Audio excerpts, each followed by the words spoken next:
Subarrays. You're given a zero-index integer array nums, an integer modulo, and integer k. Your task is to find the count of subarrays that are interesting. A subarray nums is interesting if the following condition holds. Let count be the number of indices I in the range left to right such that nums I modulo equals k. Then let count be the number of indices I in the range left to right such that nums I modulo the remainder of nums of the value by the mod value is k. Then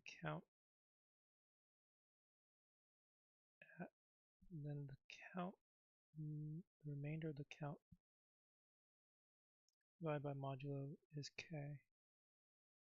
Turn an integer denoting the count of interesting. Okay, I don't know what this means. So the numbers are 3, 2, 4. The modulo, the division is by 2, and the remainder is 1. So the output's 3. So there's 3 interesting subarrays. So subarray that are interesting is just 3. There's only one index, I equals 0, in the range 0, 0 that satisfies that.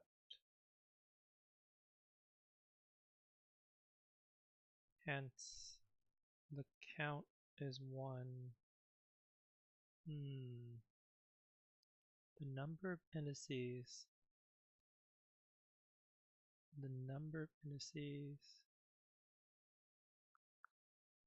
Okay. The subarray 0 to 1 is also interesting. There's only one index in the range that satisfies that. And 0 to 2. So a subarray where the number of values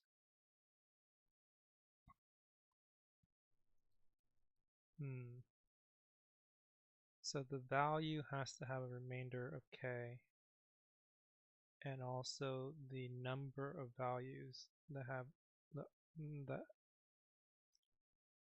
oh, I wish they'd call this thing something besides modulo. So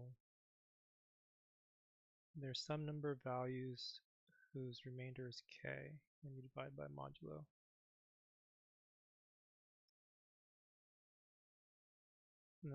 There's values whose remainder is k, and then the number of those values is also divisible, also has a remainder of k.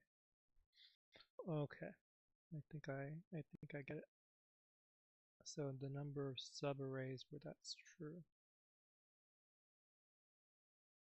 So here the remainder is 0, and you're dividing by 3, so you're dealing with things that are divisible by 3.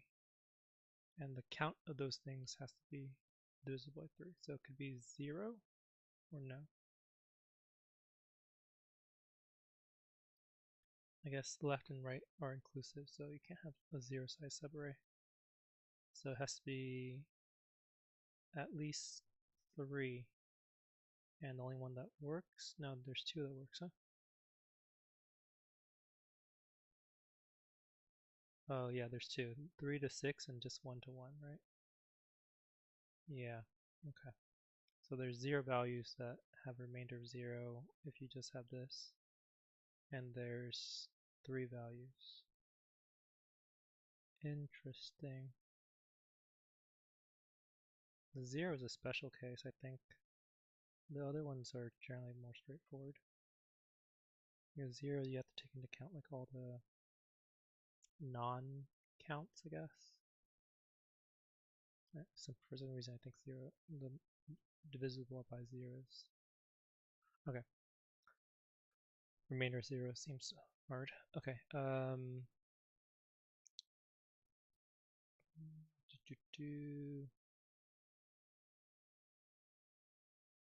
think this should be doable in like half an hour. So I'll start by creating a list, or the length of nums is n. I think you definitely need to know which values in the array are divisible, have remainder k.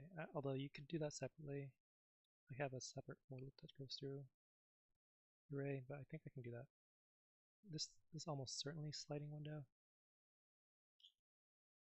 Okay, I'm going to try sliding window first. So sliding window, answer 0. We'll have the left side be what you're incrementing loop with, so the right side is going to be the right index is going to be starting at 0 for every actually can't really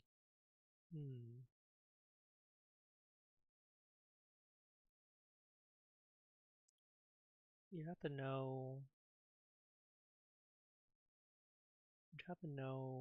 where they are, right? So interesting. So how can you, if you go left side on your for loop, how do you know where the right sides are? I think so. Let's do an example here. So let's say you're doing mod, you're dividing by 5, that's pretty straightforward, and your remainder is 1. So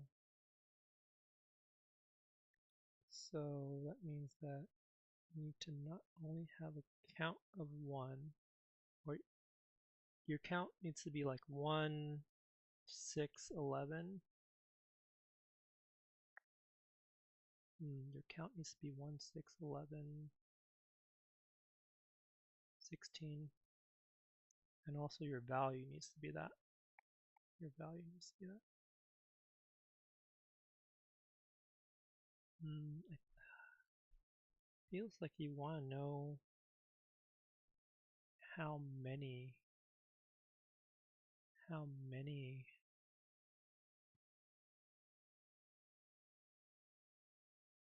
feels like you want to know where they are actually, like where the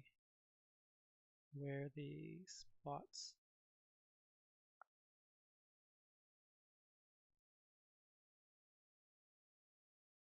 Okay, I'm gonna have an array of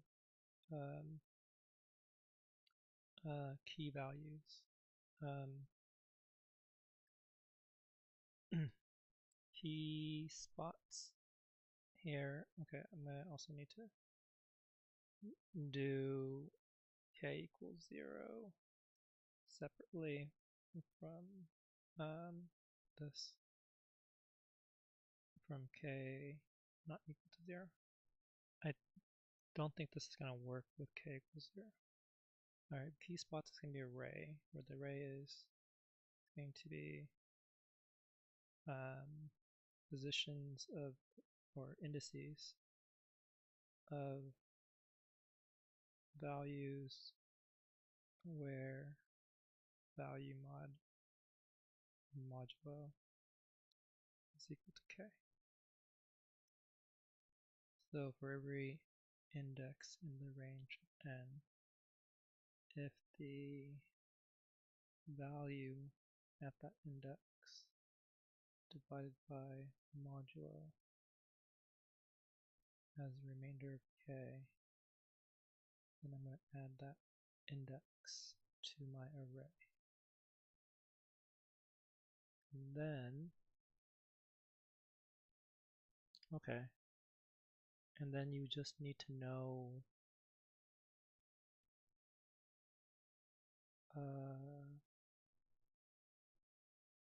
okay, so if you have an array of indices, where the indices are those values, then you just need to have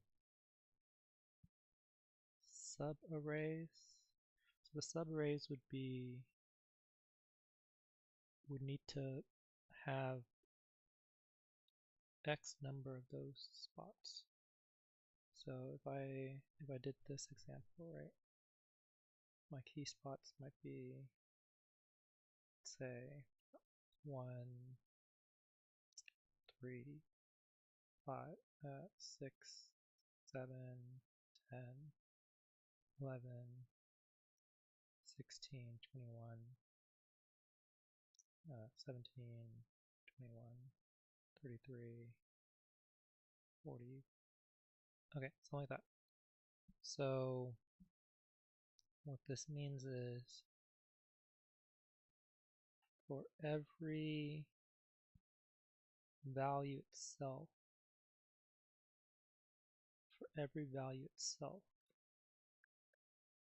so not for every count itself, like the count could be 1, the count could be 6, or the count could be 11, that works, where the remainder of that count divided by modulus 1, I should be making subarrays where they include that number of key spots. So if it's 1, then it'd be a subarray where it just includes 1 and nothing after 1, or just 3. So everything between like 3, 2 to 3, 2 to 4, 2 to 6, 5, 2 to 6, 3 to 4, 3 to 5, 3 to 6, 3 to 3. So it needs to include all the ones, and then it goes past that, and like it includes 6 of the values, right? That's the count. Okay. So I wonder if there's a faster way than, alright, for every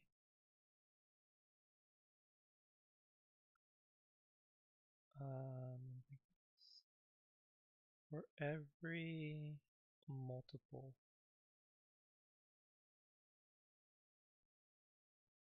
in the range of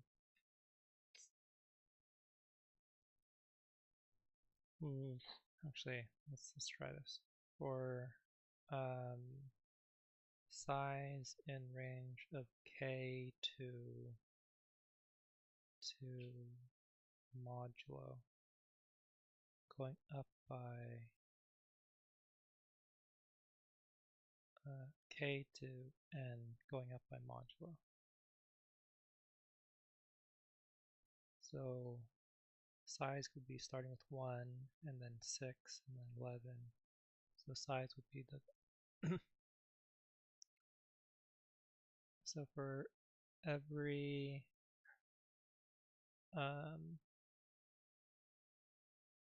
count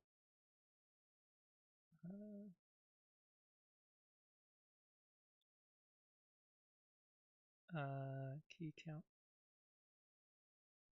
So for every count where count mod modulo is equal to k, determine a number, find all subarrays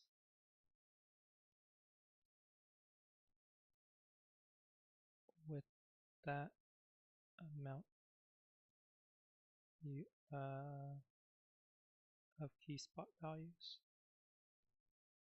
Okay, so if the key count is like 1, then all subarrays that are 1. Okay, so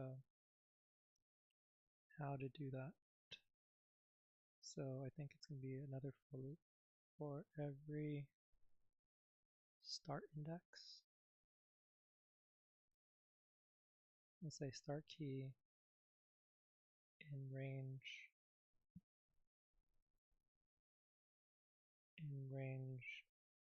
0 to, okay, let's say the start key starts with 0, and then it's going to go up by 1, and it's going to go cap by n minus modulo. So if n is, let's say, 5, then it would be 5 minus n,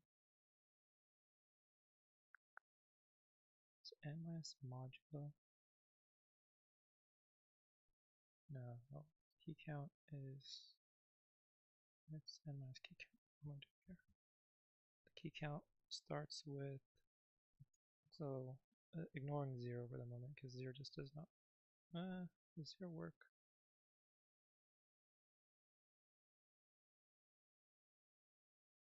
No, I guess 0 does work, okay. So key, if the k is 0, then it starts at the 0 spot. And then it can't go more than, is it k minus key count?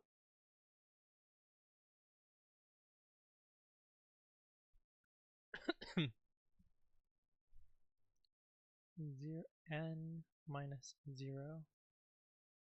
So start keys, n is 1. Okay, I think that's fine. I was wondering if it's n minus key count or n minus key count minus 1 or plus 1. I'll say the n key will be start key plus the length, which is key count. I think this one should be plus 1. I think this is plus 1. So if the key count is 0, okay, but what am I doing here? So if you have a key count of 1 for every start key, so it'd be 0,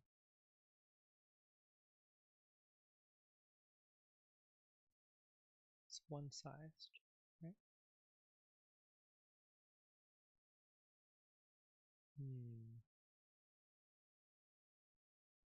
Key spot values.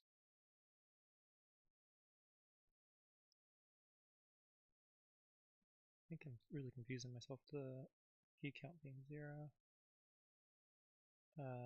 So let's say it's a non-zero number. So let's say key count is 1. No, let's say it's 2. So key count is 2. You're going by 2 to 7 to 12. So the start key is still going to be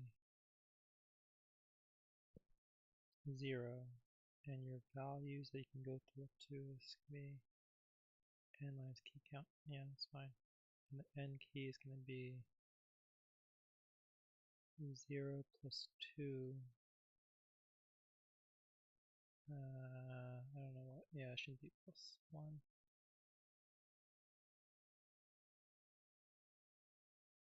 Okay, so that gives you the indices within your key spots that you need to work around. Okay, so what are my subarrays going to be? So if you have, so you need to include all possible,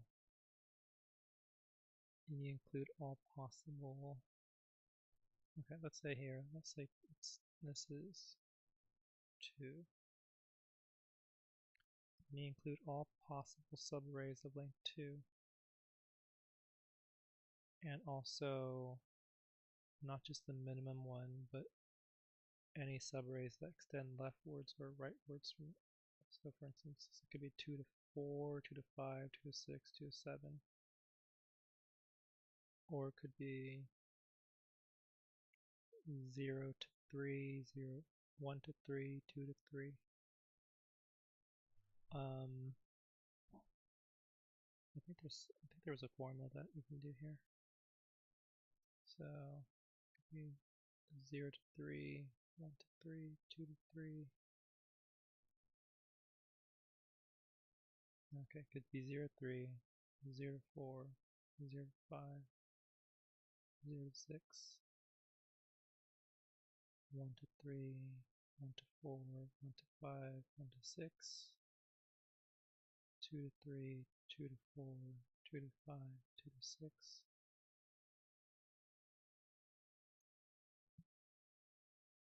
So it goes to the starting index possible.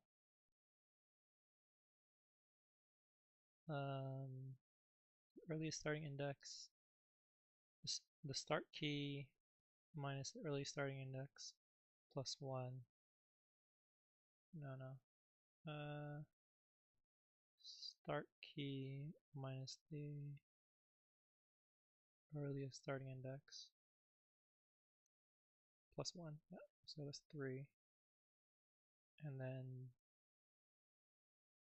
the difference between the n key and the next index plus 1. So 6 minus 3 plus 1. Okay. So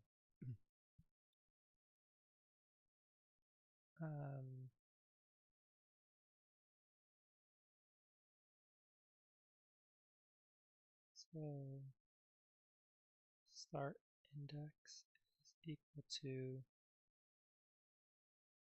0. The start key is 0.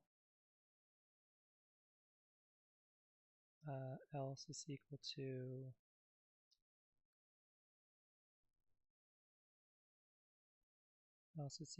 to key spots at start key minus 1 plus 1. So for instance, if we're going from 3 to 7, then you look at the earliest being, or let's say going 7 to 10. This can be the earliest, this can be 4. Because 4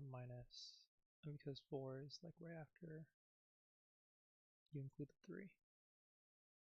Okay, so then the end index is going to be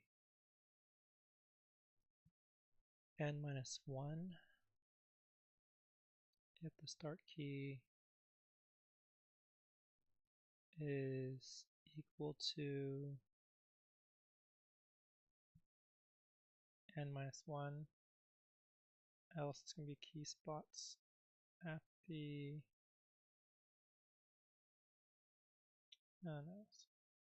at the n key is equal to n minus 1, else will be key spots at n key. So it's going to be 2. So it's going to be the index itself for n key is possibly out of bounds. So if it's 2, so it actually represents where you should include the value. So it'd be n key minus key spots, n key minus 1.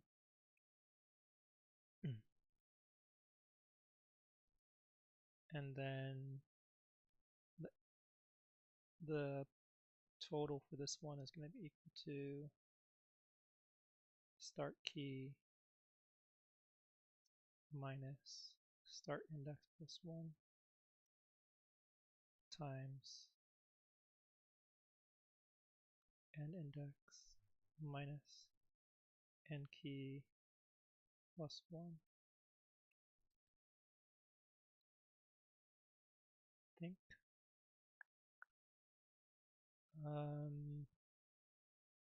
No, I think that's incorrect.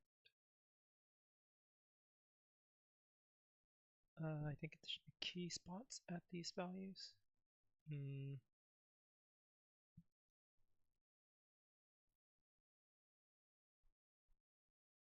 Or is it no? No, no. Maybe this seems right actually. Start key.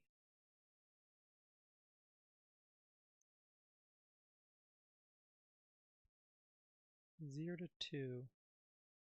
Start key is 0, end key is 2. No, I should be indexing these. So the key values are indices for the key spots. So I think I need to be start index is, I think that's correct, and index, I think that's correct. I think this should be start key is the key spots at start key. Okay,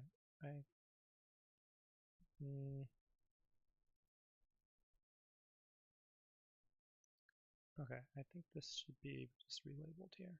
For every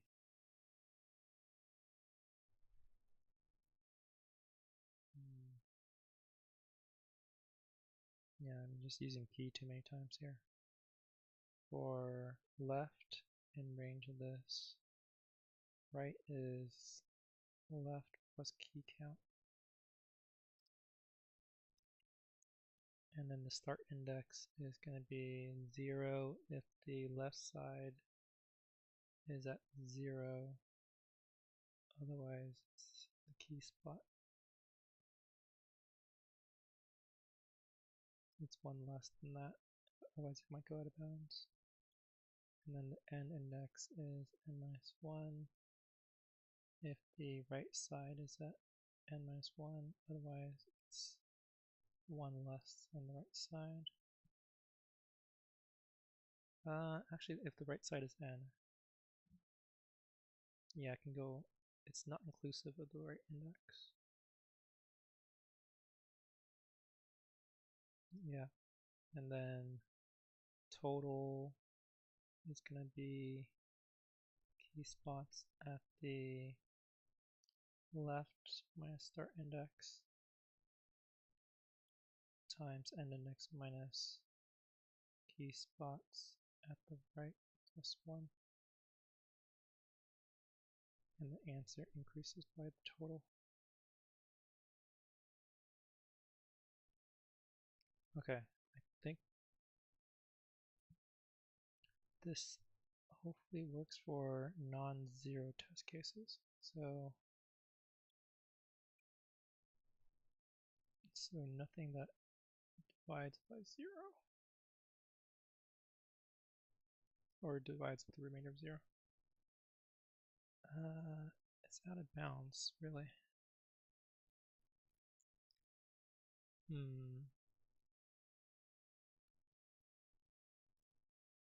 So it's going out of bounds. Yeah, the key count is,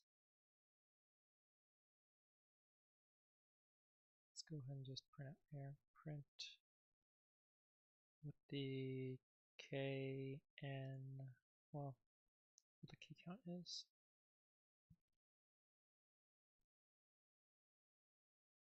Key count is 1. Okay, so it's going left, starting with 0, and then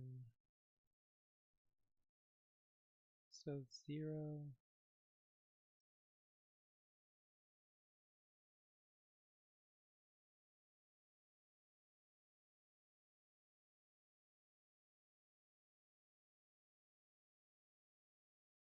so it's going 0 to 1. Okay.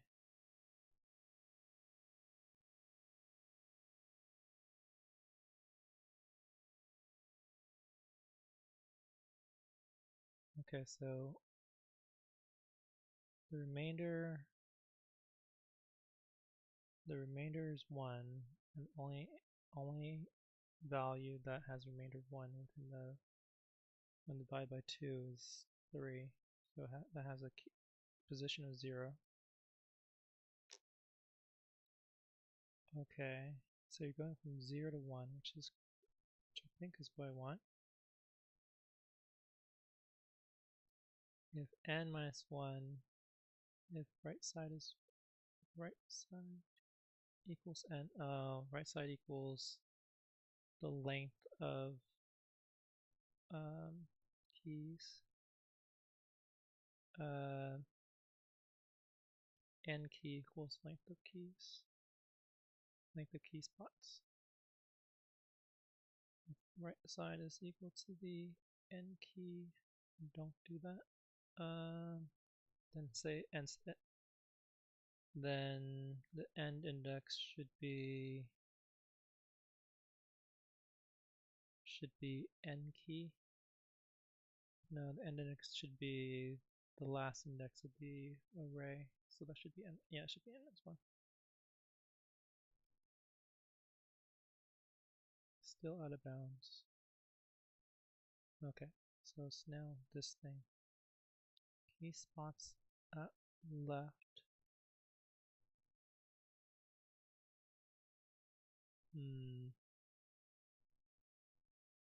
So it's not inclusive of the.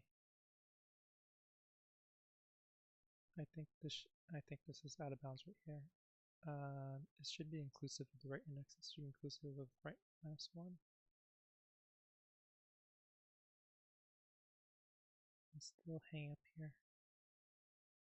No, it's not hanging up there. So it's 1 to 2. Oh, this should be n key. Because you're going through the length of your key count. Your keys. Okay, so it worked for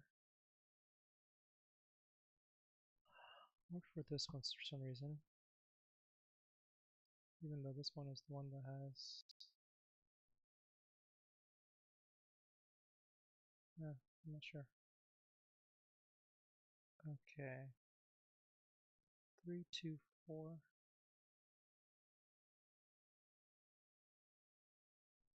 So here my output's 0, but there should be 3. Yeah, it should be 0, 0, 0, 1, 0, 2. Okay, so what's going on here? Key spots is correct. I want to find everything that has 1 remainder. Remainder is 1.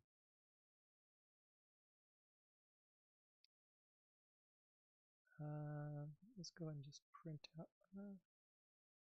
So left. So it doesn't do the inner for loop here. Because it doesn't print anything for the left, right. So if the number of keys is 1 and the key count is 1, then I think there should be +1 here.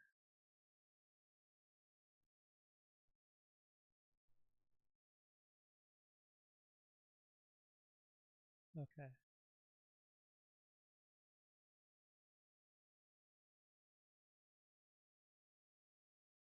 Okay, so this thing should work for non-zero k, or yeah, non-zero k values. This is definitely going to fail for the k value equals 0.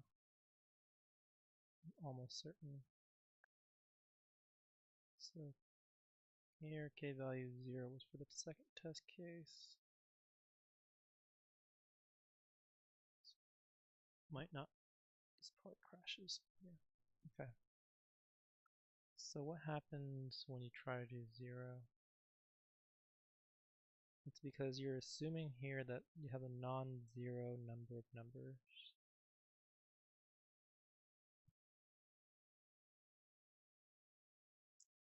So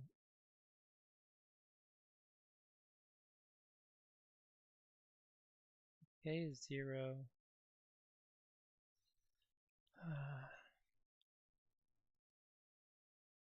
K0, then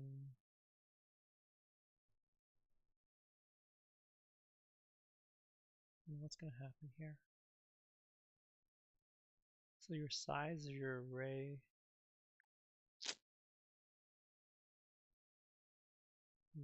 K0. How should that even work? So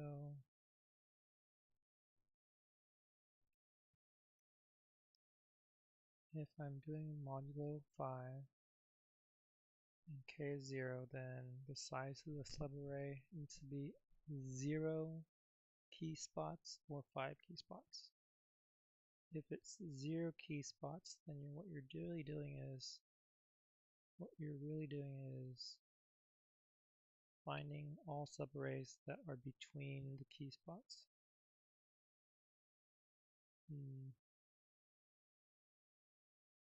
Finding all subarrays that are between the key spots.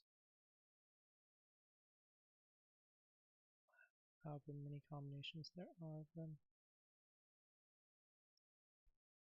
Okay. I mean, that should just be using your key spots as the bounds for the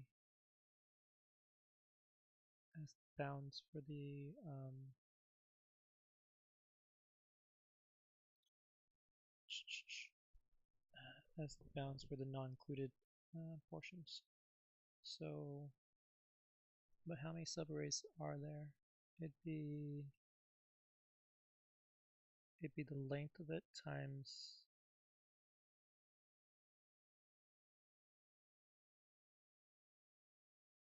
so if there's 4 numbers, then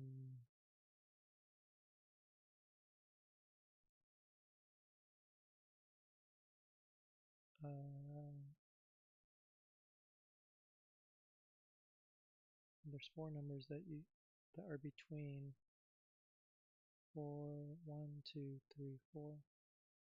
I think that's, yeah, I think it's n times n plus 1 over 2. 4 times 5 divided by 2, which is 10. Yeah, okay. So it's the size of the differences between the key spots. So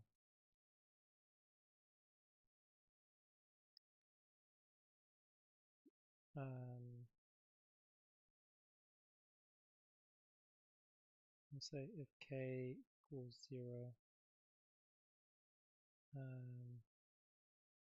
include all special when remainder and k equals 0, remainder 0.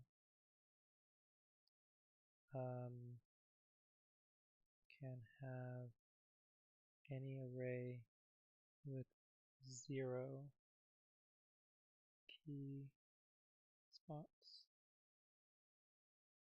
which maps to be determine all sizes between key spots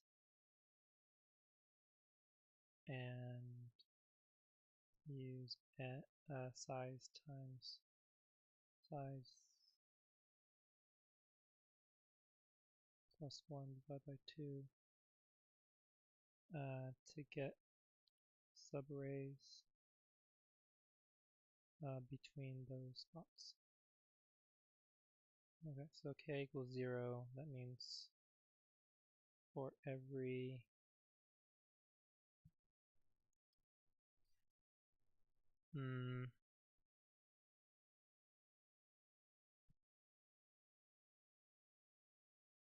so let's say index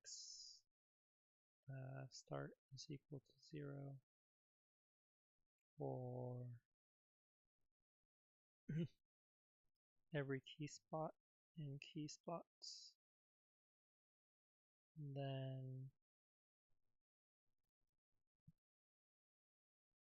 then you'll have answer plus equals. It's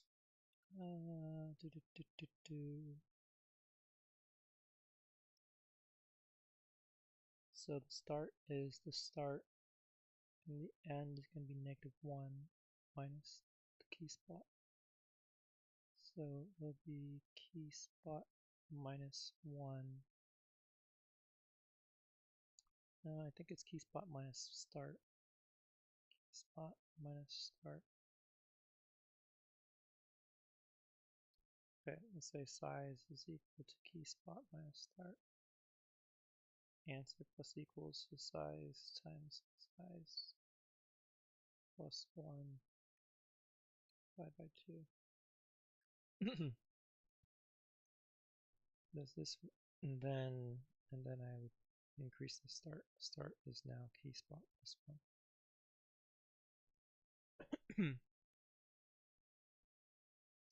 This works, but doesn't work for the very last one. Fence post issue.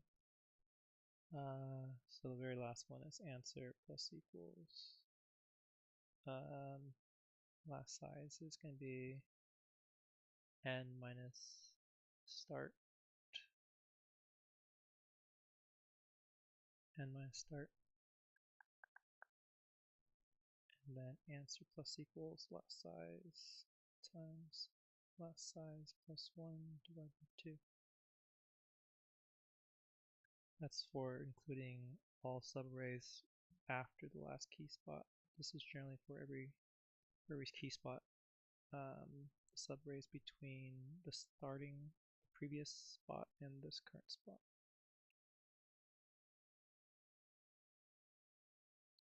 I think this works including 0. So if let's say you have 2 adjacent key spots, like 2 and 3. So start becomes equal to 3 in the previous chain, and then it'll be 3 minus 3, which is 0. Size 0. If it's a size 1, then it would work. Okay, yeah. And I just need to make sure that this key count doesn't try to do k equals 0. Or does it 1k is bigger than 0? How to do this? Okay, I think I know. K equals 0.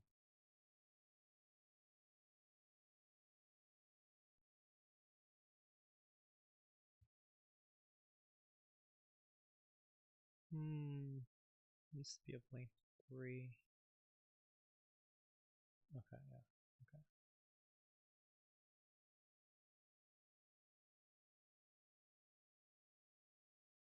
And then I just need to make sure that k just increases. K equals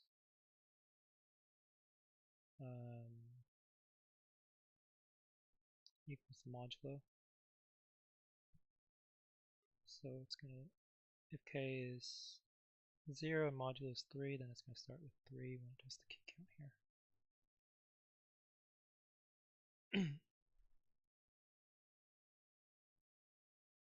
Okay.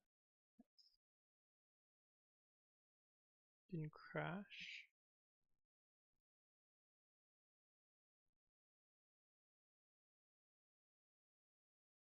Like it's going infinite, timing out somehow.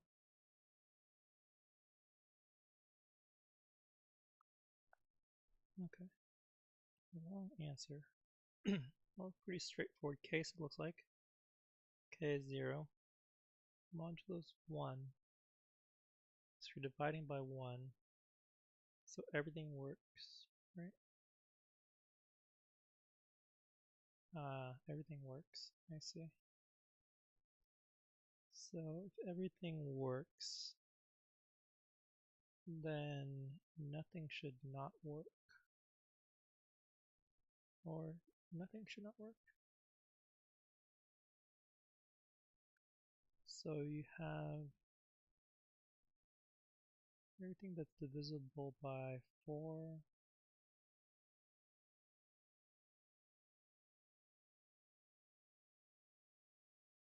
What is this going on? What's going on here? So you have 0 things that work. So that should be just 0. And then you can have 1 thing that works or 2 things that work. Is that right? Yeah, okay. This is funky one. Modulo 1 divided by 1. So what happened here was modulo the k became at least 1 size.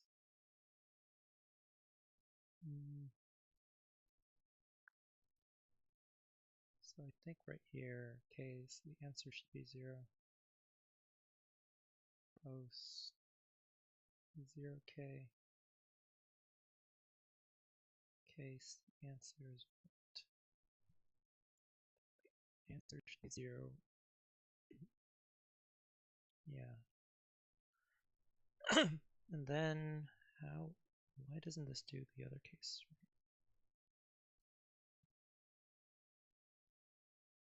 The key count is starting with 1 because your modulo is 1 and going up by 1, so it should be 1 and 2.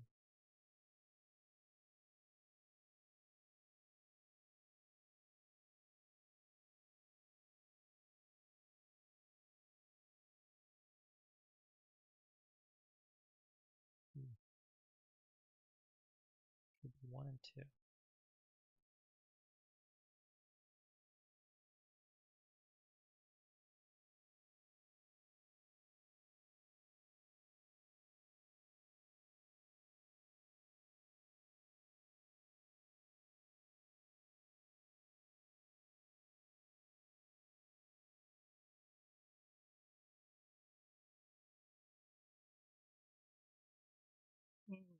Okay.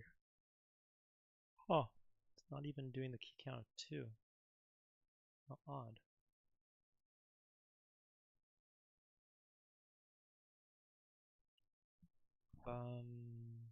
Why is it not doing key count of 2?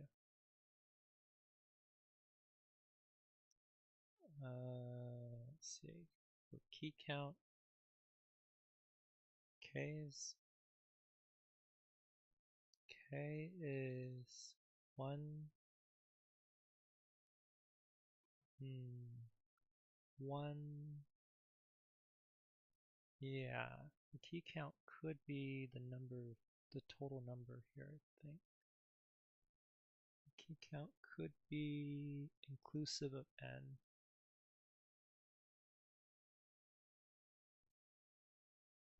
Okay, there it is. Surprising that took that many cases to incorrect.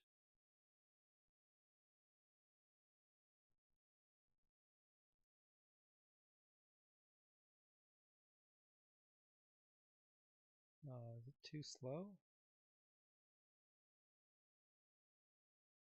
No, it's just wrong answer.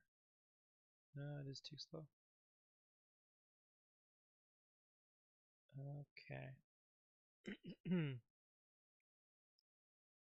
Whoa, Nilly. That's a lot of 1s and 2s.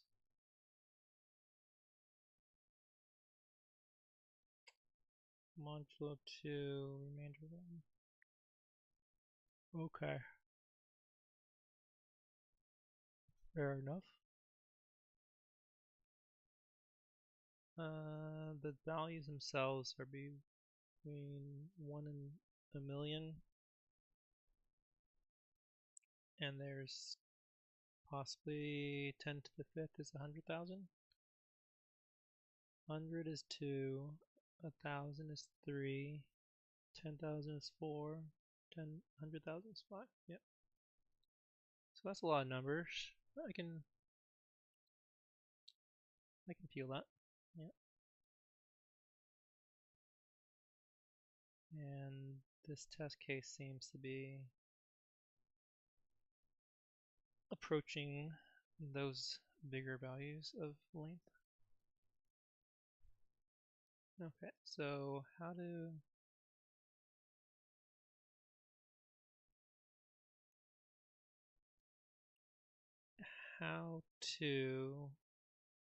optimize. So what's going on here?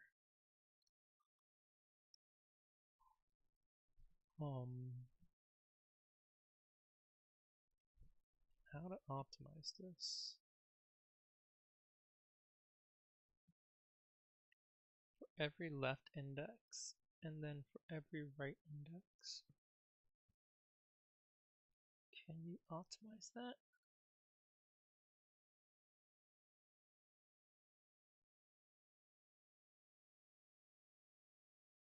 For every left index.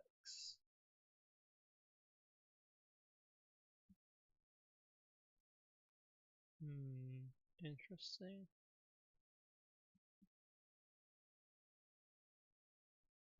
So if you were to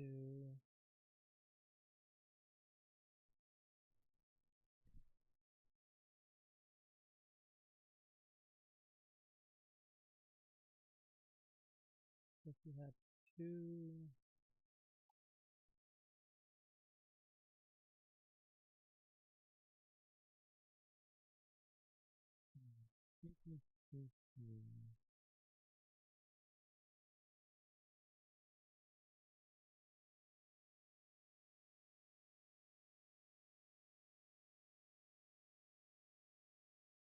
doobie doobie doobie doobie.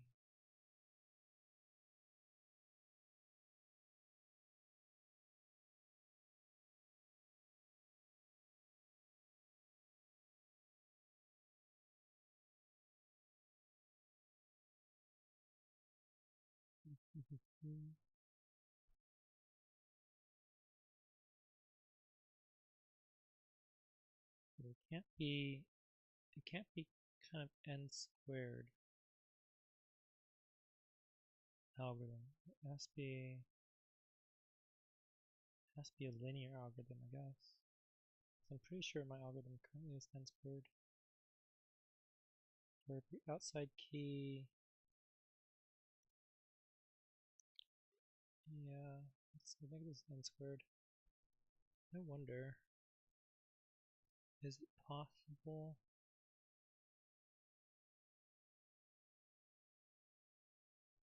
Is it possible to number the array or some array where for every index you say how many other index works with it, and then you just iterate through that.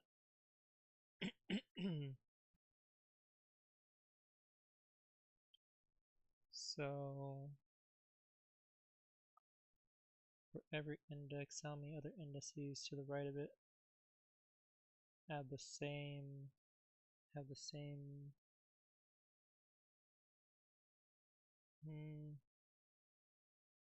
don't think that works.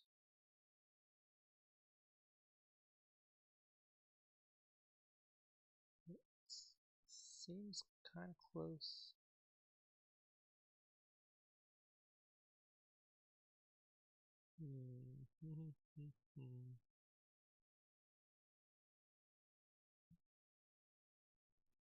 What if I did just the right index? So if I go right side using for loop,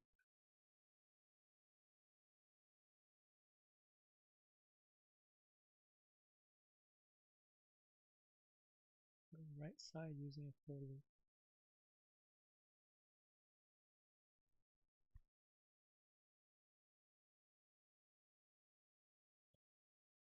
This was a lot simpler. I thought this was a lot simpler than this is, I think. Maybe it's simple, kind of simple to understand.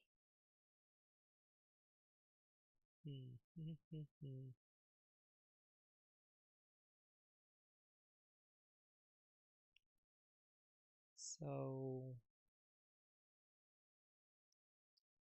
if you had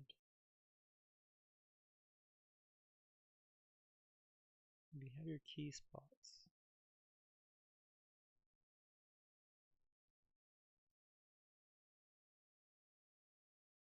that you're dealing with this thing right here,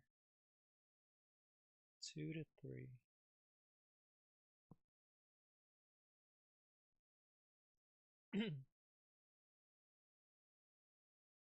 So it's either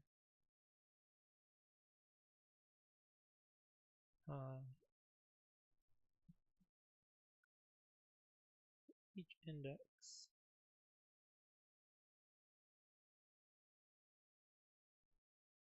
the count of the number of prior indices that have the same number, that have the same multiple, that have the same number of key values.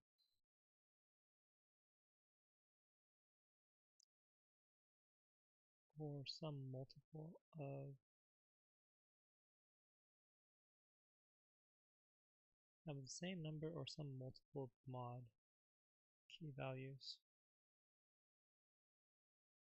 So have like either 0, 5, or 10, or 15, 20 key spots.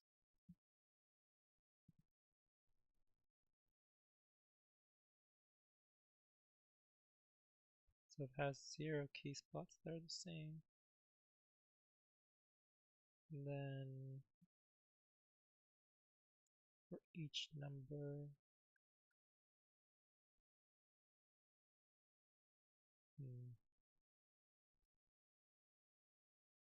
this one's rough. Key spots 2 to 3.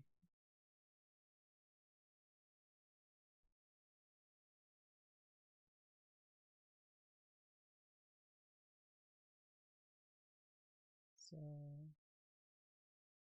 I have either 2 values or 7 values. And then not only that, you have to look and multiply.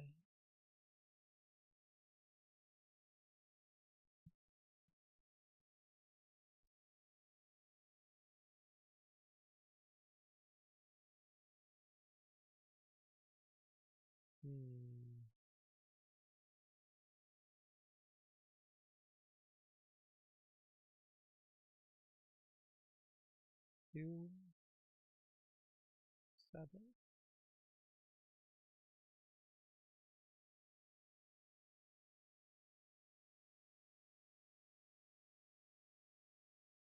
2 key values, 7 key values.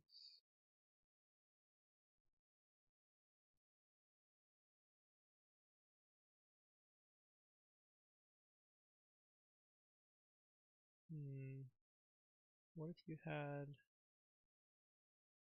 so you kept track of all the ones.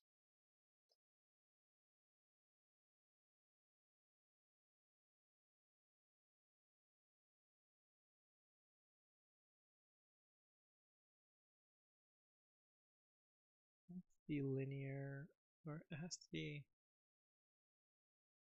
yeah, it has to be linear in some ways. If it's linear, then it's a lot simpler than I'm making it to be. Or so if it's linear, then you have to leverage something. It could be a monotonic deal. I feel like it's monotonic. Linear, it's like monotonic, sliding window, double pointer.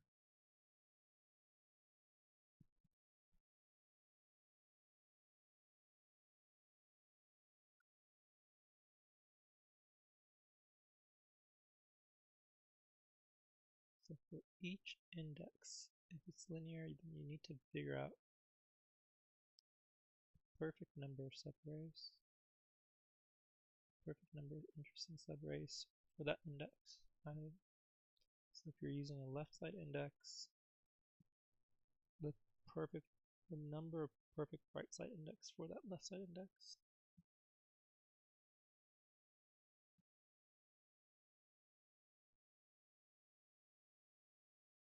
So, like if it's 2, then you need to know that it could work for anything that is 2 to 3.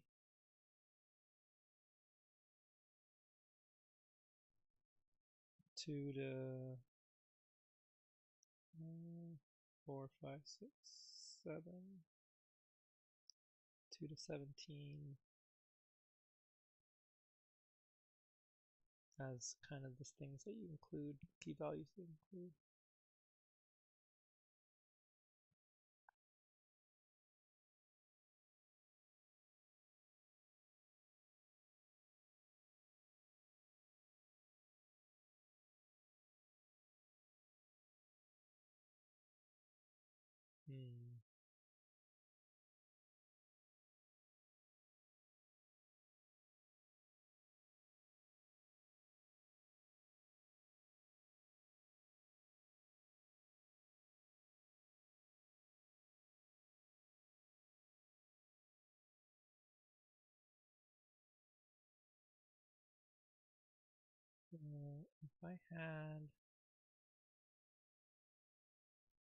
If I went through my array,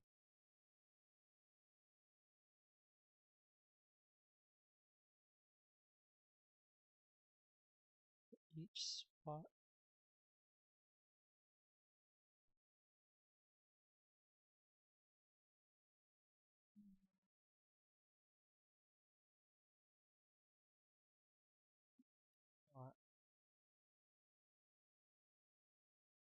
number of prior indices that had the same number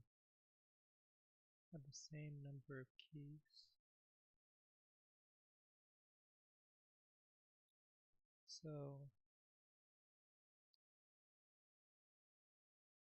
let's say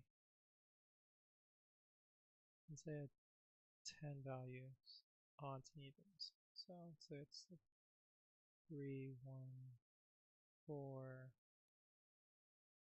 5, 9, 8, 7, 5, 5. So my key spots, let's say it's K1. Say mod is 2, K is 1. This is going to be, key spots will be odds. So 0, 1, 3, 4, 7, 8, 9.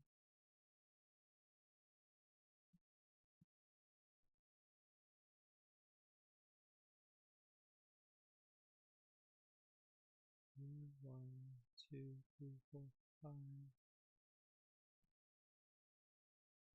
What am I doing? 0, 1, 2, 3, 4, 5, 6, 7, 8. And then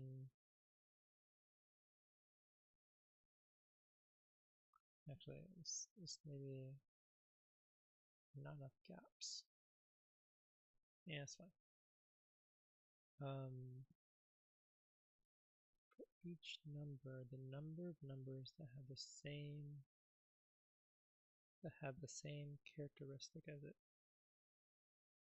And by characteristic I mean the same mod remainder. So 3 to the left of 3 is 0 values that have the same characteristic. To the left of 1,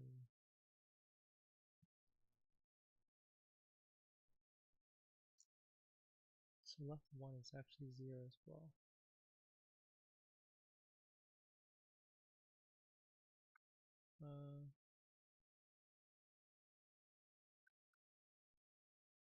So when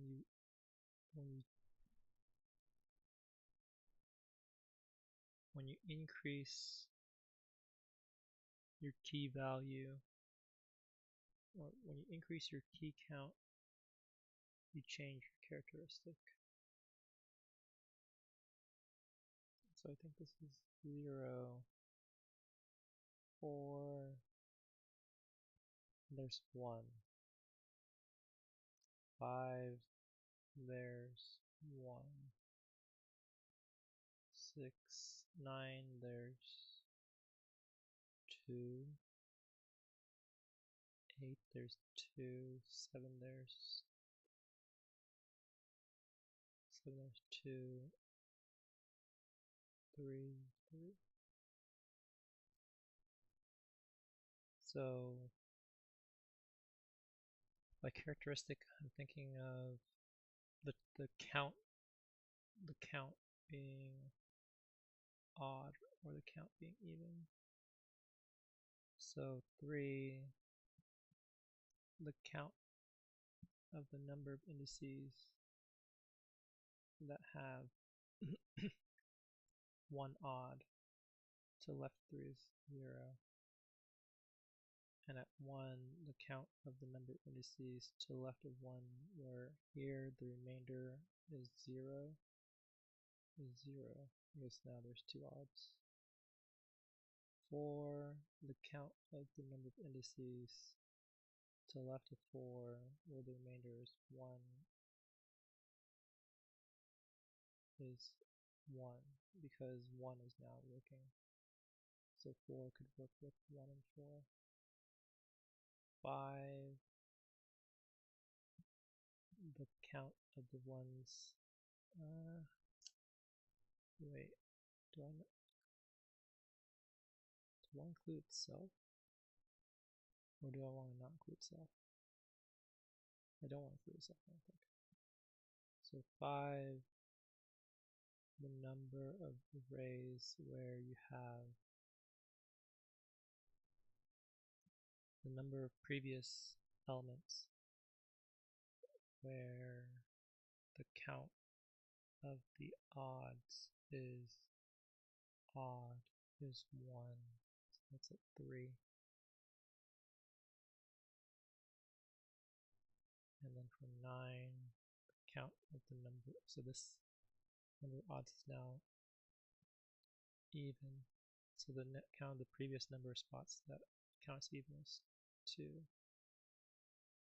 8,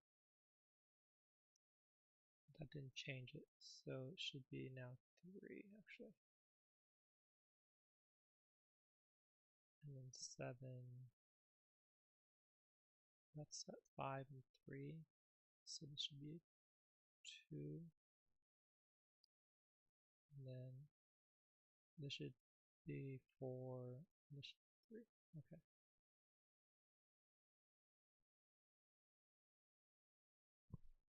Then you add all these things up,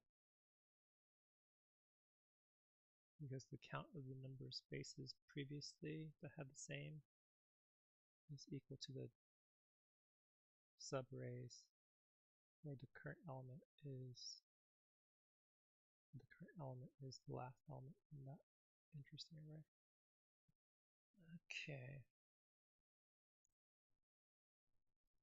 Okay, I think that might work. I wonder if I should just delete everything here. I feel like a deleting mood here, rather than try to fix this stuff. Because this is just a totally different calculation, or mostly different calculation.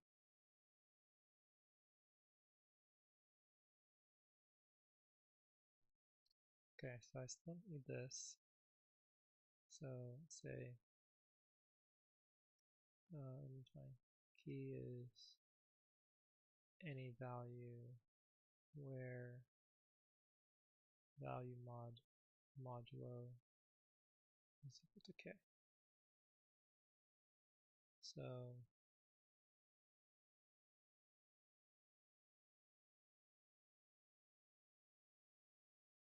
this is indices p.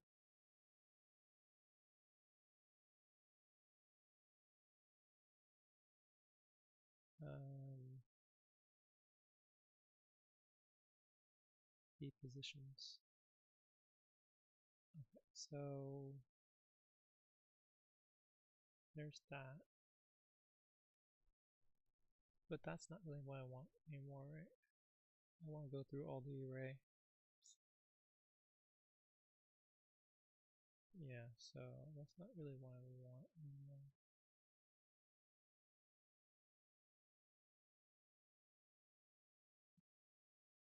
So if you're doing modulo,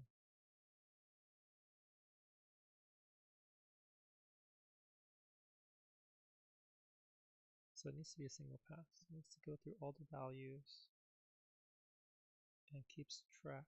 Okay, so I think what I need is I need a counter. So the remainder counts. And this is going to be times what your modulo is. This is number of prior values from current index where the count of where the remainder of the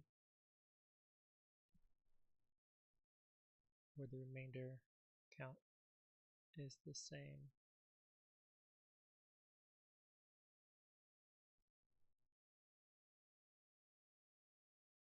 Yep. And then I'm gonna say I have another one that is the actual count.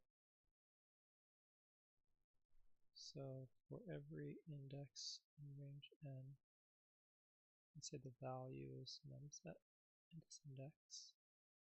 The remainder is the value modulo. And then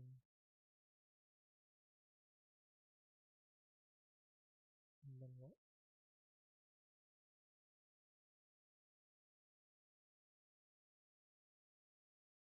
I think I need remainder index.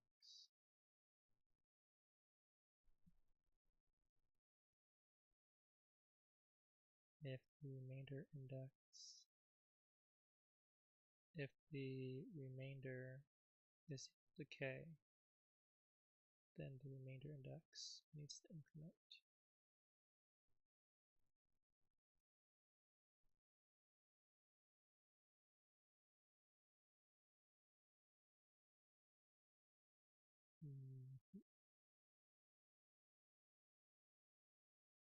So at this point, what happens?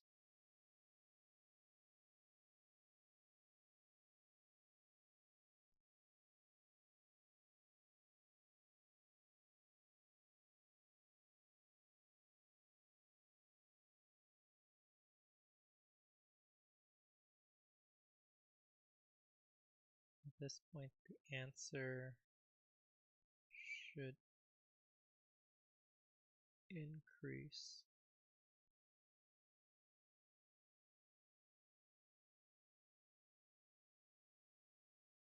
The answer should increase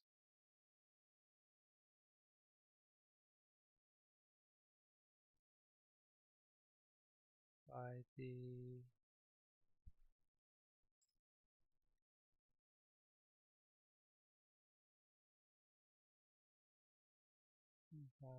number of prior values that are in the bucket.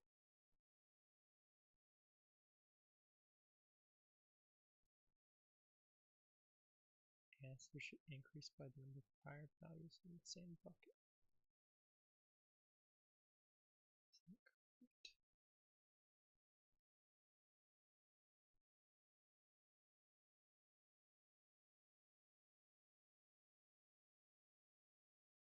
Yeah. Or does the answer increase first? The answer increases first.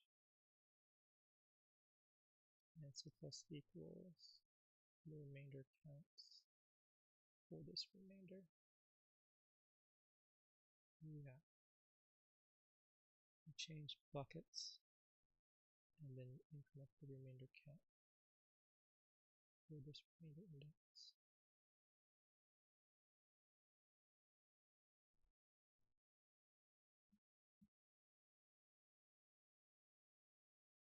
Okay, so we have buckets. The buckets are the number of indices that match the remainder count. And if your modulus 5, then you have like 5 buckets. And each index that you're at will increment one of the buckets, matching the number of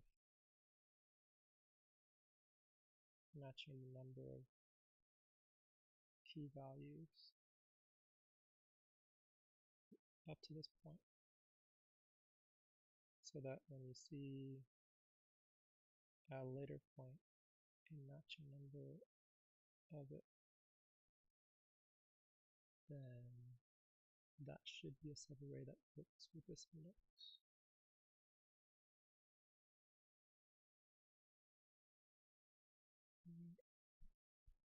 So if its remainder is 1,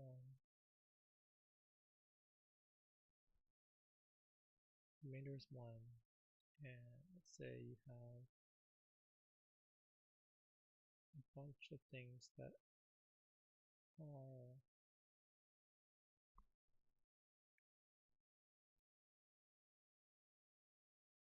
say the remainder is 1,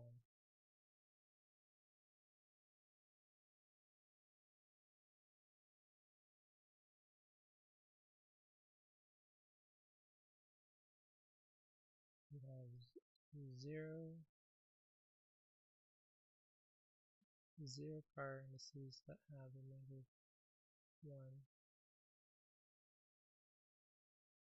and now it's odd, so now there's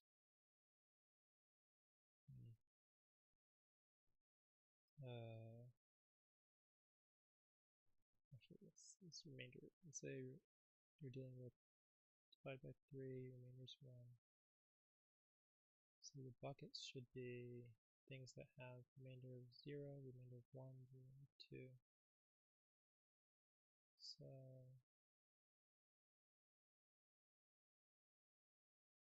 So when you see 3 has your current bucket is remainder of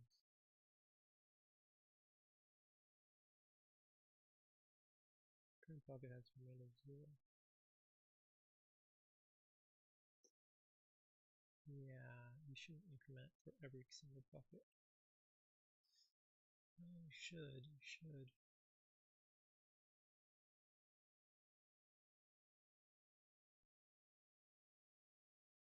No, you shouldn't.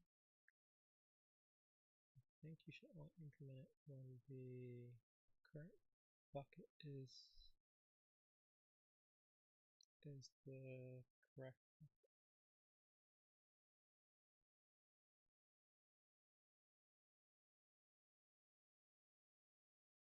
You change buckets each time.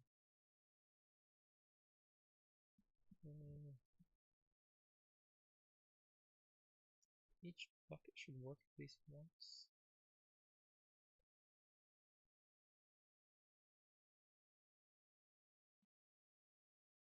What am I thinking?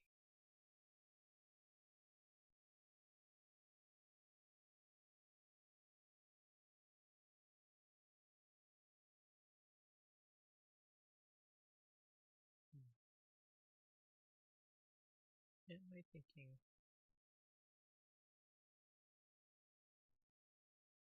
So we're dividing by 3, remainder is 1.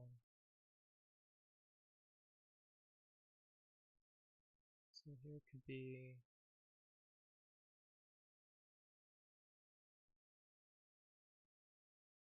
you're at 3, there's 0 elements to the left of it that have a matching number of remainder 1. When you're at 1, you change buckets, you're still having 0 elements to the left. At 4, there's 1 element to the left, which is 1.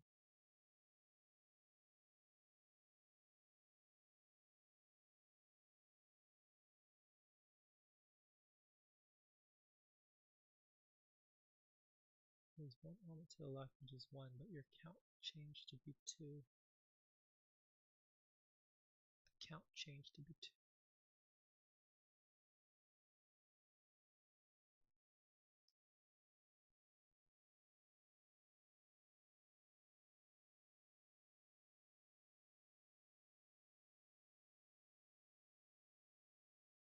When you're at 5, there's 2 elements to the left that have the same remainder count, 1 and 4. Because at 5, your remainder count is still 2. No, that's not right. At 3, your remainder count is 0. At 1, your remainder count is 1 now. At 4, your remainder count is 2, so there's 0 that matches. At 5, the remainder count is 2 again, so there's 1 index. At 9, the remainder count is 2 again. And so this should be 2.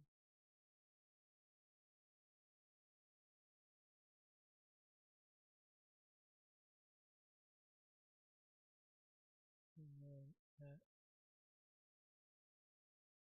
9, there's 2 things that match.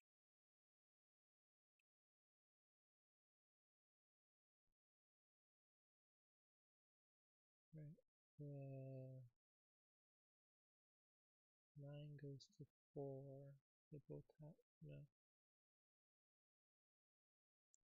Okay. So let's just do counts. What is the count of the number of key values? So this would be 0, 1, 2, 2, 2, 2, 3, 3, 3. So this is the number of count of the values up to that point in the array of the number of values whose remainder is 1. And then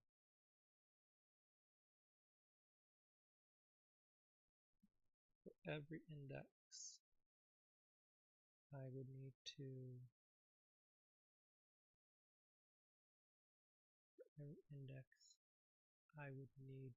match it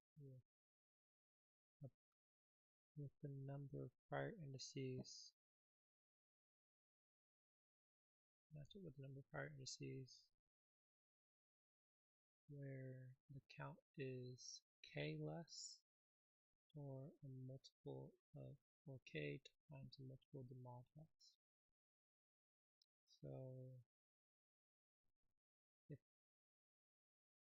So if k is, say, 1, then it would need to be, the count needs to be, the same. No, the count needs to be 1 less. The count needs to be 1 less.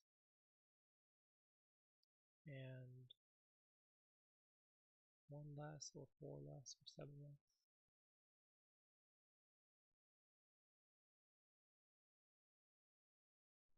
Count needs to be this. 1 less, 4 less, 7 less.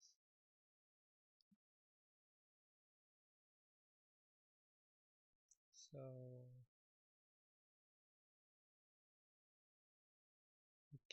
of the number of prior indices that are within the same bucket thing.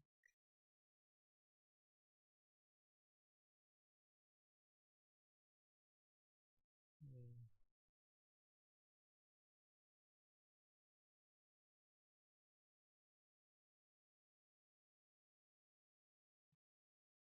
Zero, one, two.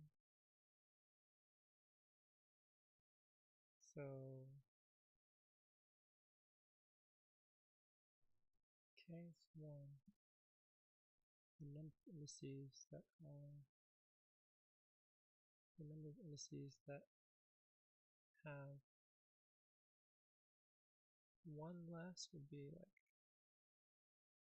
well, 0 or 0. 1, there's 1 index. 2, there's 1 index.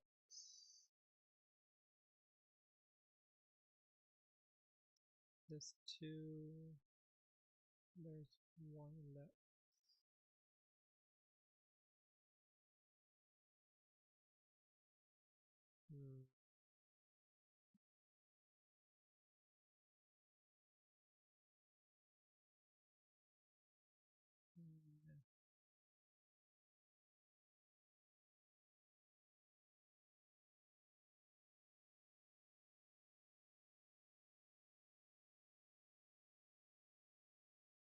So this 2 should be 1. This one should be 2, and this one should be 3. Because you should be able to go from this spot to this spot, or this spot to this spot, or this spot to this spot.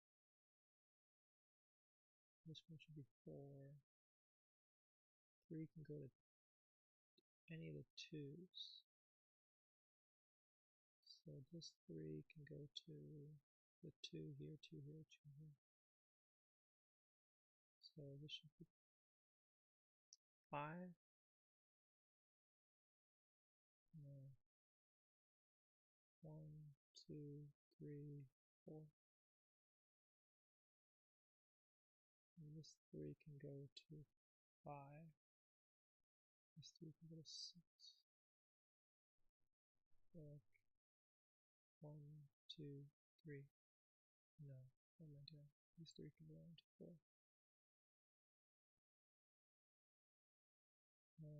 Then this 2 can go along to here. 1.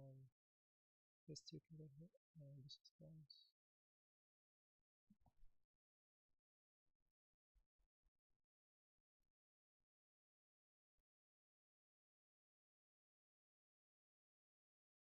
And so the answer should be,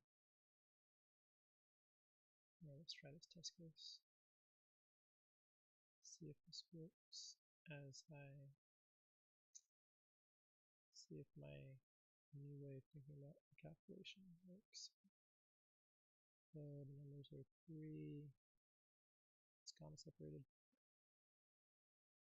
3, 1, 4, 5, 9, 8, 7, 5, 5. 5 by 3, remainder is 1. We say return 0 here.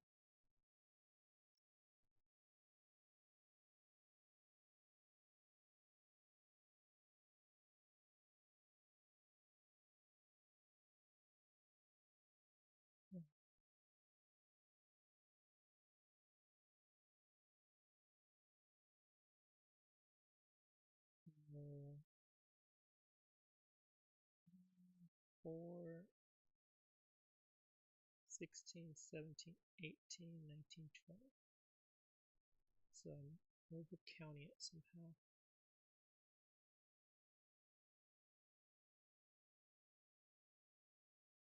So it needs to be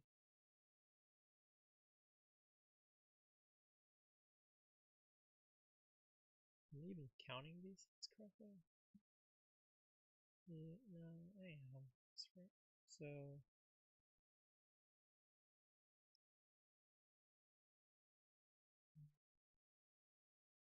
modulo 1. So 1 can go to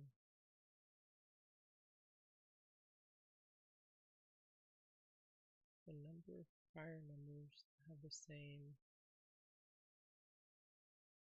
the number of numbers up to that point that have that, the count of the number of numbers that have those values. The count of the number of numbers up to that point. So 0, 1, 2, 2, 2, 2, 3, 3, 3.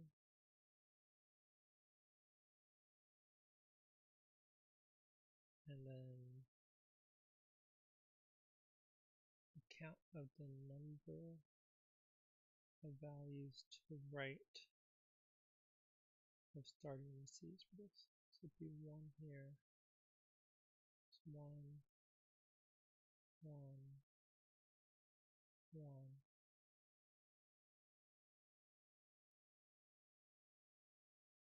Well, this should be another 1.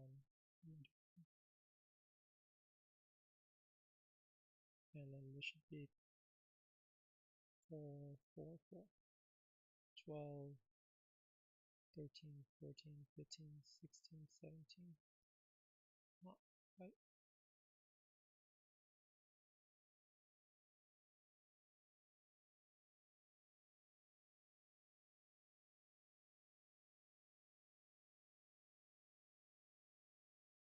Three, 4, 4.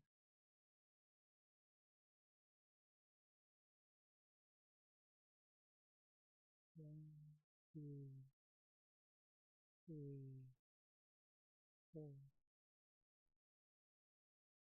1, 2, 3, 4, 5, 6, 7, 8, 9. 1, 2, 3, 4, 5, 6, 7, 8, 9.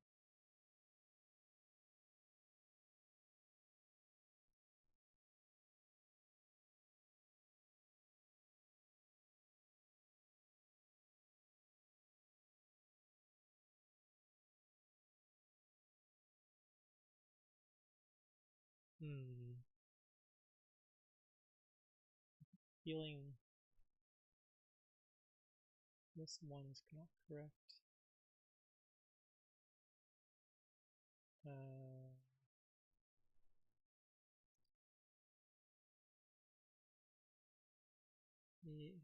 This should be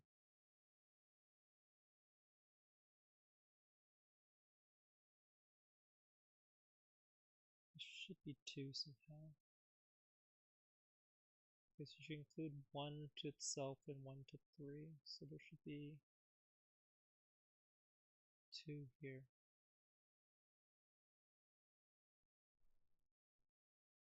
How does that work? So maybe it should be like 0 here. So up to the start, there's no values that work. So there should be 1 here, and there should be 2 here.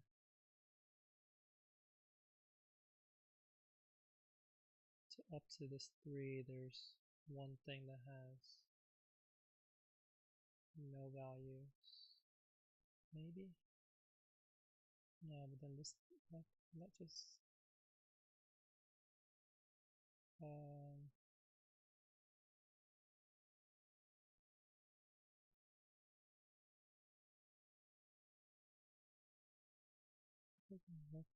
okay, should be 0. And this should be 2. I think 1 to 0, inclusive of this, excluding this, excluding this.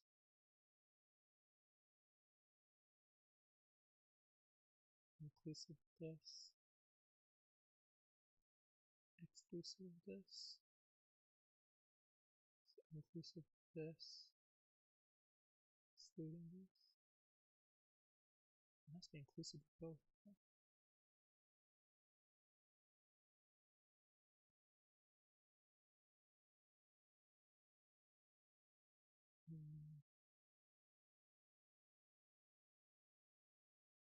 this point.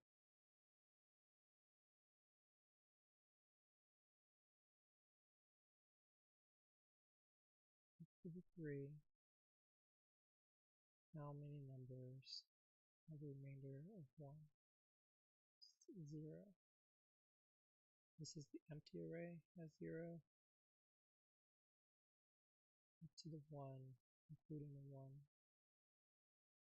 to the 4, including the 4, up to the 5, including the 5, 9, including 9, up to the 8, including the 8, up to the 7, including 7.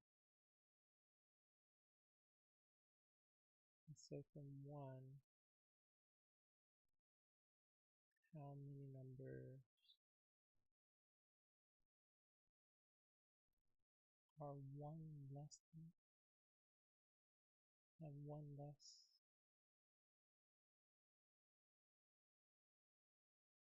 So it could be 0 to 1 means that it's 1 to 1, and this 0 to 1 means it's 3 to 1. So this 3 to 2 means it's just a 7. This one means it's 8 and 7. This one is 9, 8, 7. This one is 5 to 7. So there's 4.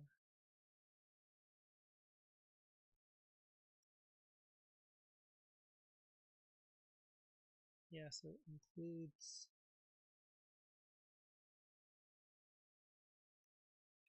this index and doesn't include the index that is before it.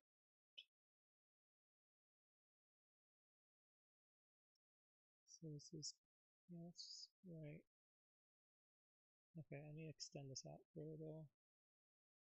So what if it was, let's go to 1 and 7, so the count here becomes, so the count up to here is 4, and the count up to the 7 is 5, and 4 would look at the number of counts where it's 3, the number of counts that are 3, so it should be another 3. I don't know, it should be 3 or 0, right? So it would be 5, and 5, I should look at the counts that are 4 or 1, so that should be 2. So it should be 7, that should be 18 plus 7, so it would be 25.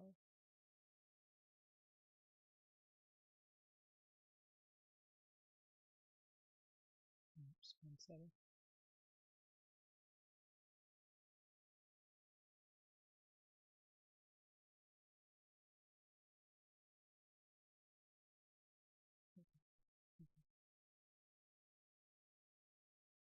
I think I understand how to, or I see that this works.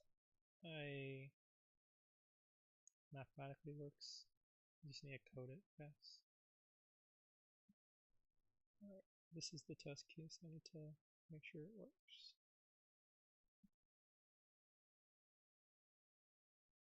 Just need to code that mathematically.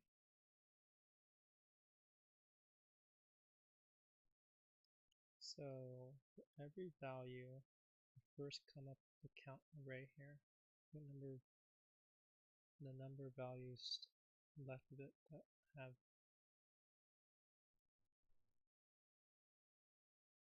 the number of values, the number of indices to the left of it that have the same key values. So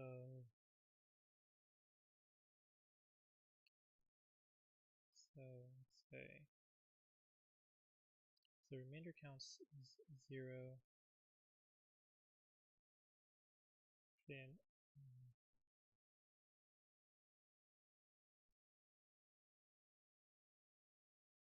let's say this is array 1. Let's say the R counts array. R count array starts with 0 for every value. Is that right?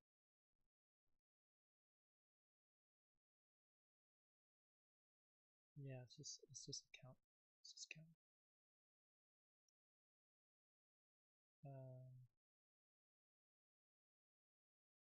Key count is going to start with 0 for every value in range n. The value modulo to k, and key count is going to increment. And then I'm just going to append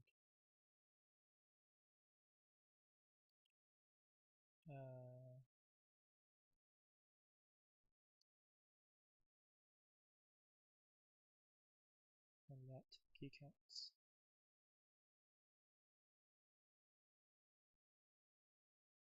Okay, so that should be the first step. And then the second step is I need to have buckets. Key buckets.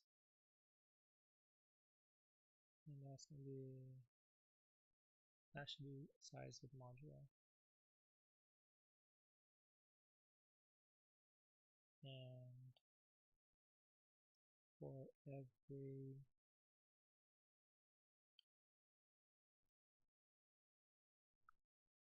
this is where the answer should come into play.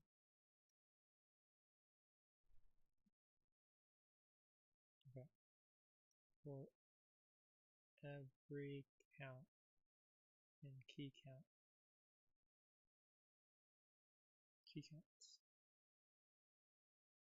it should add the number of prior elements of some earlier bucket. So answer plus equals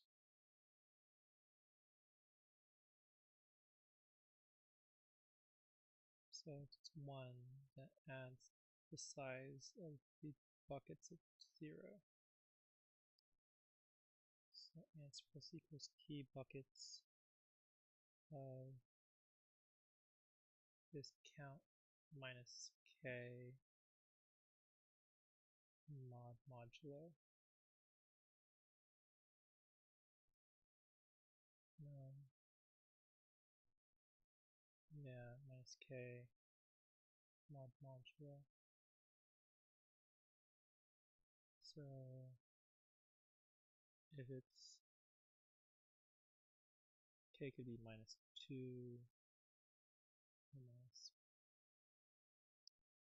count. So if it's 0, then it'd be looking for like 2.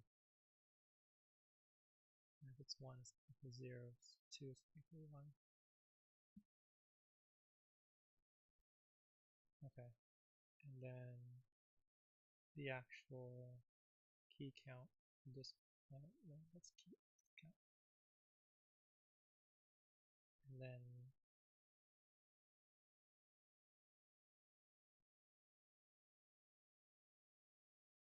what is this doing here?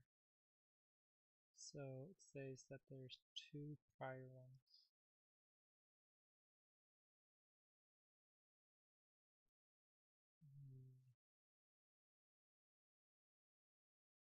And here there's 1 prior one. Yeah, this is just adding the stuff, right? I need a frequency thing. I think I need count frequency.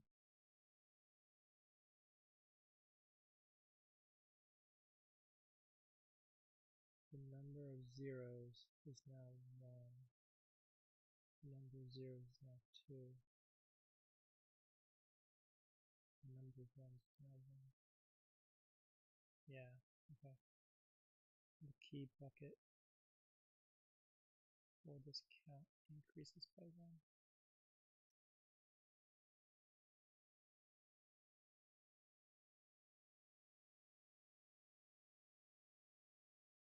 And then that's pretty much it.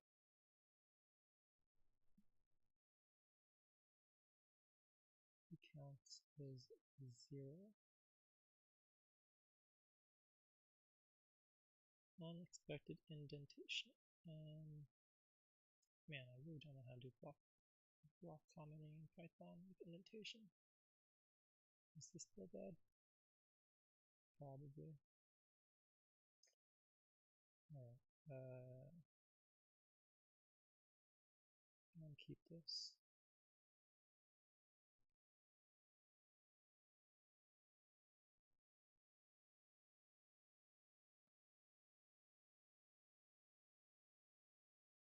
Works. Okay.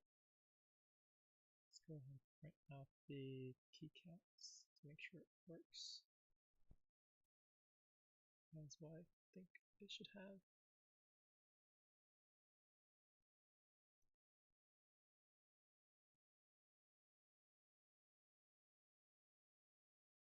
Can't figure out anything because it's returning 0.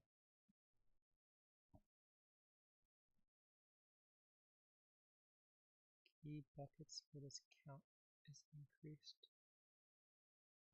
Yeah, so the count should roll over. So count is going to be mod.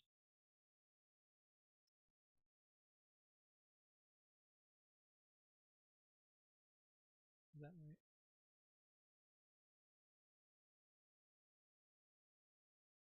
Yeah, I think that's right.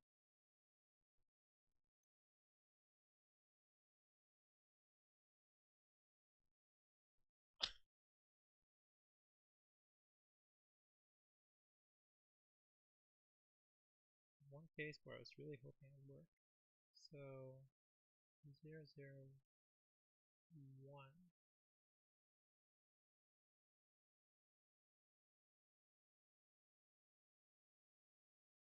There should be 2.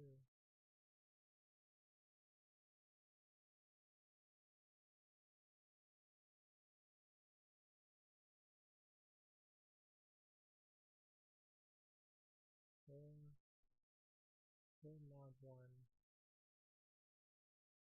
is equal to 1. 4 mod 3 is equal to 1.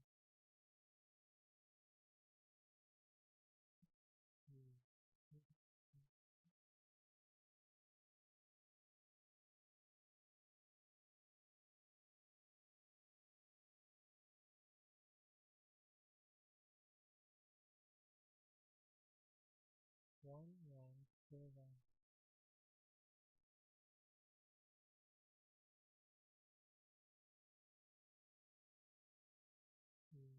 Wait. 1, 4, 1, 7, 1. What happened to the... Oh, am I using indices? What's going on here? Every... Oh god. And nuns. It's crazy.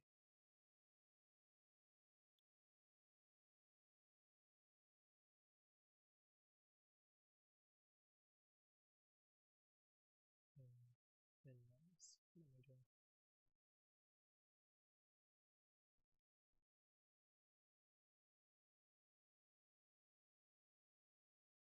Hey. Alright, I need to test. Oh, it even works for the modulo 0. Okay. Or the remainder 0. Memory limit exceeded. Holy.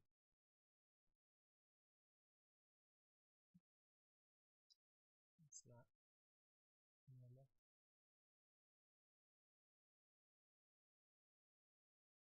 Memory limit exceeded. I see, I see. The modulo is huge. I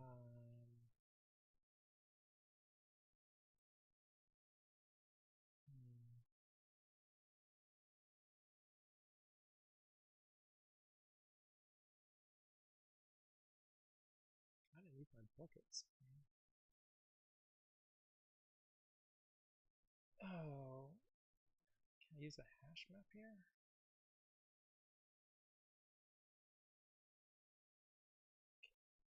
Can't see how. I mean, I can use the hash map. Maybe.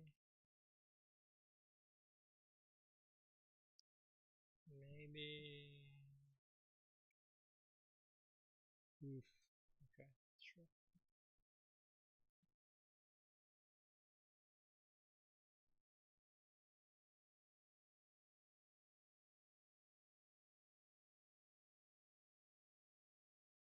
Oh.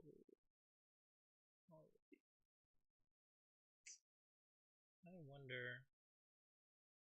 Yeah, this thing is. How is this?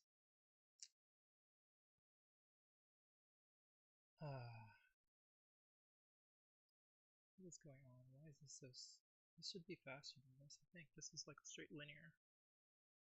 I guess maybe this thing is an issue using a hash map.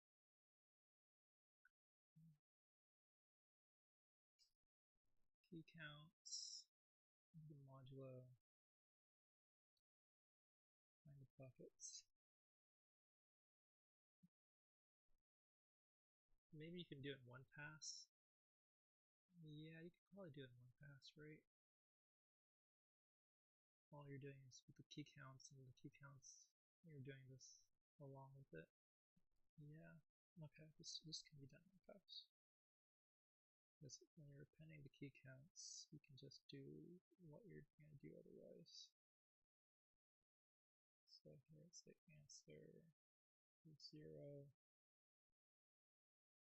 So what do I do with my key counts here? I say answer plus equals the key buckets for this count, for this key count, minus k mod, and then my increment.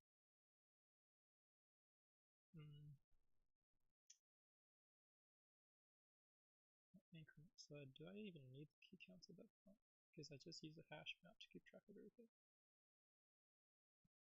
Key buckets of this key count modulo is incremented.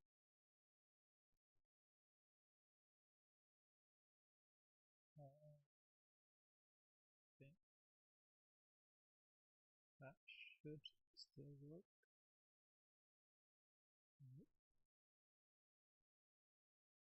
So key count is 0. Every value key count increases by 1.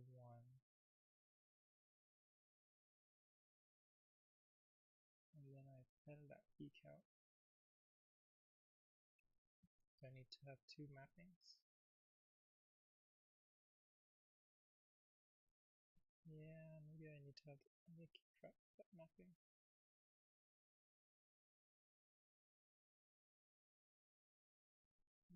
What's going on here?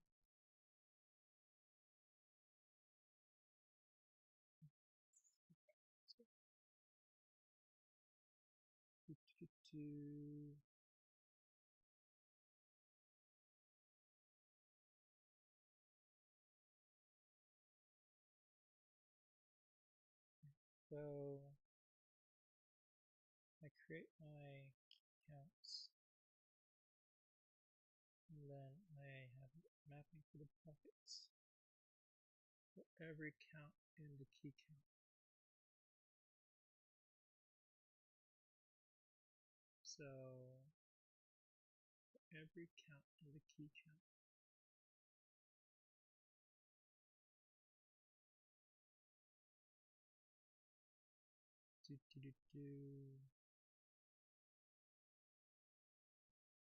I should be able to do this right here. I should be able to say key count answer increments by key buckets of this key count times k mod modulo, and then key buckets of this key count mod modulo is equals 1.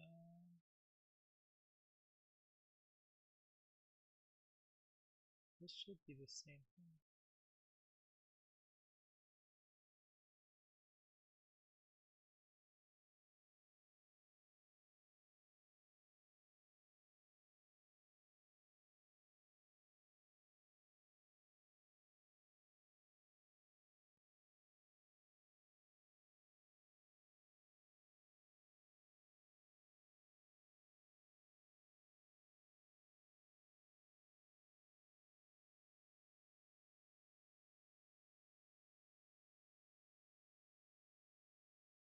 This is just returning 0 for everything?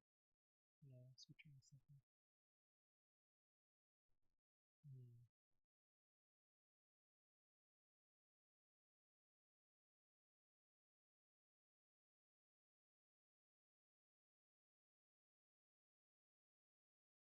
Key count increments.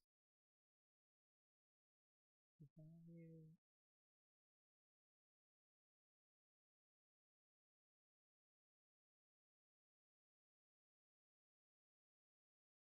key counts, that is key counts times the key count. And then that number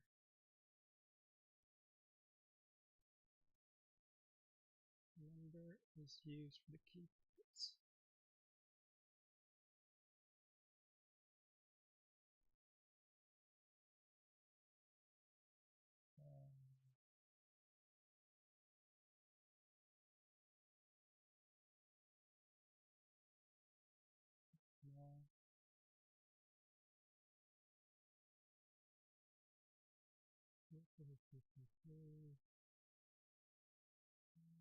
Do work. Value mod equals k.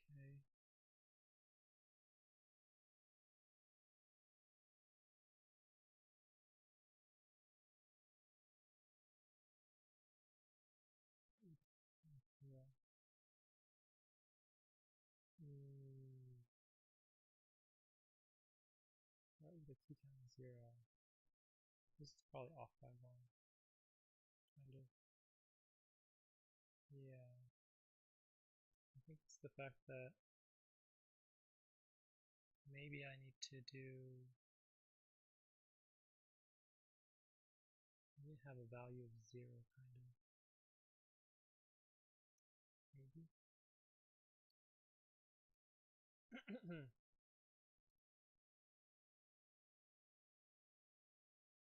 Or if I did have a value 0, that means my first key bucket of 0 is 1. Yeah, maybe my first key buckets of 0 is 1.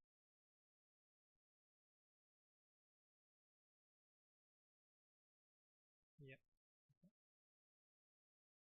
So I think I can get rid of my key count set completely here.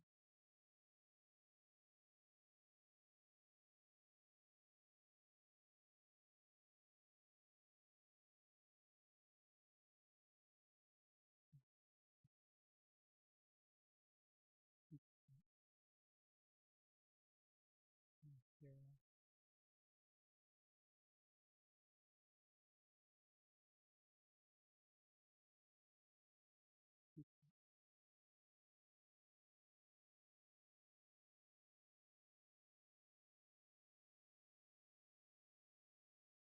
that.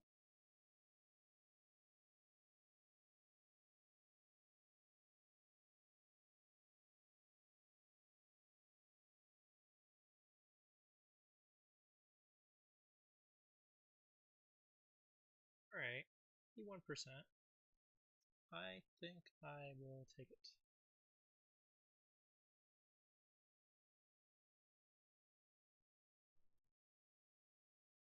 Wow, this was a very short solution, but looking at it, there's no way that I'd be able to interpret it outside of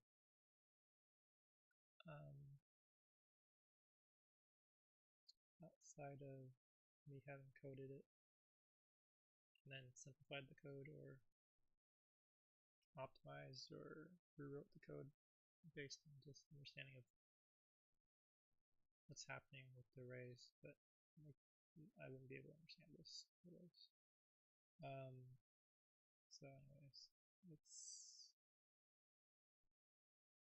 I still kind of don't understand it. Clear enough to explain it really, but let's say this is my array. These are my key counts, and this is my answer increases.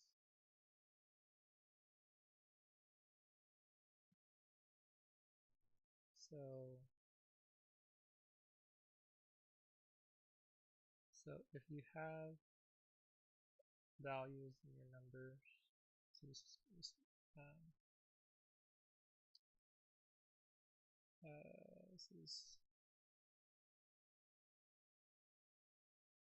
is very confusing.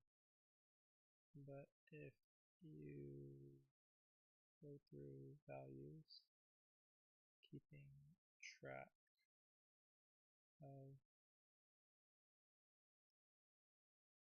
the count of I'll say keys, where key is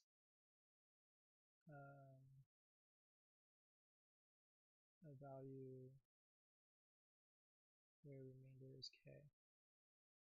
When you do modulo, your modulo numbers, your divisor, and your remainder value is your result of your modulo. So if you keep track of the count of keys and the frequency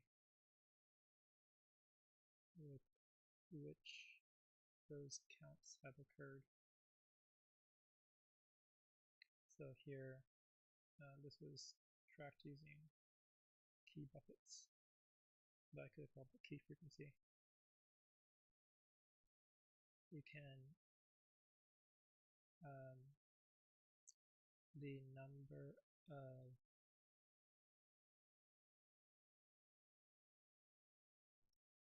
the frequency of current count minus k is the number of ideal subarrays that can be formed from a prior index to the current index. So for instance, if your current index has a count of 4 key values, and there are some number of prior indices that have 3 key values, where those key values, where you're looking for like remainder 1, right? So you're looking for things that where the count has a remainder 1. Any of those prior indices that have that correct frequency can match with this 4 frequency to be something that has 1 as the number of keys within that subarray. So so there's that. So you have your current count, you look at the frequency of some prior count, where that guarantees you have k keys within that subarray, and you add that to the total. All right. Time complexity, this is O of n. Then pass the array. And let's do both do the count and increment the answer. Base complexity, this is O of n using a default dictionary, since the range of values is too large for answer. Although really, it's kind of weird how the range of values is bigger than the number of values. But it is what it is.